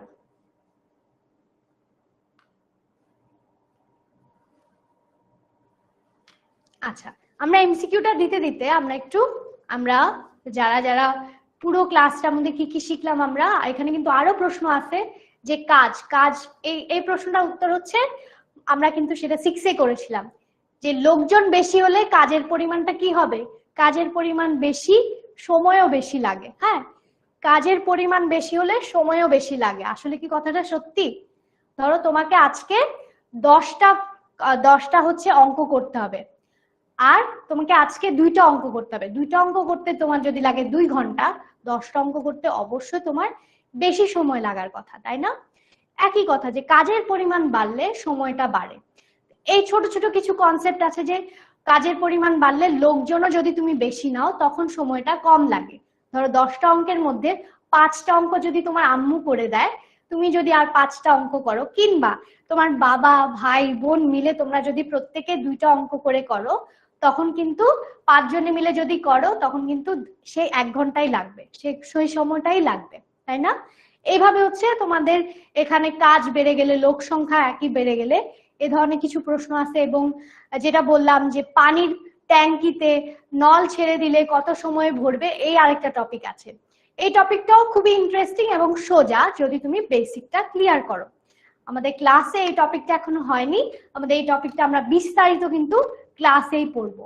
তো দেখা হচ্ছে ম্যাক্সিমামের সাথে তোমাদের ক্লাসে, সবার সাথে ক্লাসে দেখার শুভ মানে সেই কামনাটা করে আজকে আমি সুন্দর ক্লাসটা খুবই সুন্দর হয়েছে, তোমরা খুবই অ্যাক্টিভ, সবাই হচ্ছে কমেন্টে উত্তর দিচ্ছিলে, পোলে অংশগ্রহণ করছিলে, যেটা খুব ভালো লেগেছে আমার। আশা করি সবার সাথে ক্লাসে দেখা হচ্ছে। ক্লাসে কি হবে, মাস্টার বুক অনুযায়ী আমরা পড়াশোনা করব এবং 100তে 100 পরীক্ষা আমরা কনফার্ম করব। তো কারো প্রশ্ন আছে? একজন বলেছে প্লিজ, আচ্ছা মাহবুবা, ওকে বাই সবাইকে, সবাই খুব ভালো থেকো। কারো কোনো প্রশ্ন থাকলে সেটা আমাকে করতে পারো, কারো কোনো প্রশ্ন যদি থাকে সেটা আমাকে করতে পারো। এক্সাম, হ্যাঁ অবশ্যই অবশ্যই দিবে। বাই রিহান, সবার সাথে ক্লাসে দেখা হচ্ছে আশা করছি। প্যারাহিন, ওকে। সবার প্রথম চ্যাপ্টারটা বেসিকটা ক্লিয়ার কিনা সেটা আমাকে একটু জানাও। সবাই বলো যে প্রথম চ্যাপ্টারে বেসিকটা ক্লিয়ার কিনা। ওকে বাই, হ্যাঁ দেখতে পাচ্ছি। ওকে ওকে আদিত্য, এক্সাম, হ্যাঁ এক্সাম হবে, এক্সাম দেওয়া হয় প্রত্যেক ক্লাসে। আমরা কিন্তু উইকলি এক্সাম নিয়ে থাকি, সাথে হচ্ছে আমাদের মান্থলি এক্সামও হয়। ওকে, এটা আর কিছুই না, বলেছে 4 ঘন্টায় সে 36 কিলোমিটার যায়, তাহলে 1 ঘন্টায় স্রোতের অনুকূলে ওই যে যেটা বললাম, তখন তার বেগটা হয় হচ্ছে কত, 9 কিলোমিটার, 9 কিলোমিটার করে সে যায়। যখন সে স্থির পানিতে থাকে তখন যাইতো কত, 1 ঘন্টায় 6 কিলোমিটার। আর সে যখন অনুকূলে থাকে তখন তার 1 ঘন্টায় যায় হচ্ছে 9 কিলোমিটার। বুঝতে পারছো? আর বলতেছে স্রোতের বেগ হচ্ছে কত, স্রোতের বেগ হচ্ছে দেওয়া আছে প্রতি ঘন্টায় 3 কিলোমিটার, মানে স্রোতের বেগটা হচ্ছে প্রতি ঘন্টায় সে 3 কিলোমিটার যায়।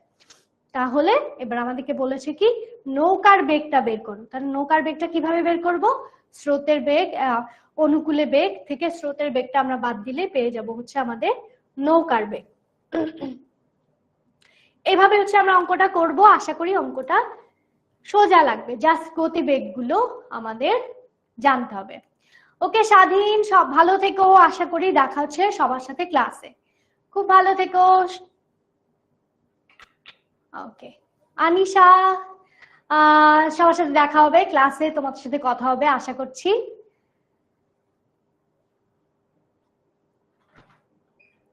জান্নাত সহ স্বাধীন, জারিফ, তাহা, বাই, সবার সাথে দেখা হচ্ছে, ফাইম, বাই, সবাইকে শুভ দুপুর।